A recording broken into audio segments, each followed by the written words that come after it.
আচ্ছা, আপনি কত বছর বাঁচবেন? ৬০ বছর? কি কম হয়ে গেল? আচ্ছা, বড় জোর ৭০ না হয় ৭৫ বছর। আর যদি খুব লাকি হন তাহলে ৮০ অথবা তার একটু বেশি। টিকটিক করে কিন্তু সেকেন্ড সময় চলে যাচ্ছে, আর টুক করে হাতে জমে থাকা সব সেকেন্ড শেষ হয়ে যাবে একদিন। একজন মানুষের কাছে যখন কয়েকশো কোটি টাকা থাকে তখন তাকে টাকার বিলাসিতা মানায়। যার কাছে কয়েকশো টাকা আছে তাকে কিন্তু টাকার বিলাসিতা মানায় না। আপনার আয়ু যদি কয়েক হাজার বছর হতো তাহলেই সময়ের বিলাসিতা আপনাকে মানাতো। এত অল্প আয়ুতে মন খারাপ, কষ্ট, পচা ব্যাপার স্যাপারগুলোতে সময় নষ্ট সুযোগ কই?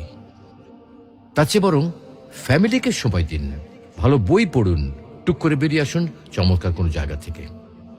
রাত জেগে আকাশ দেখুন, ভোরের সূর্যোদয় দেখুন, সন্ধ্যায় পাখিরা কিভাবে ঘরে ফেরে সেটা দেখুন, নদীর ঢেউ অনুভব করুন।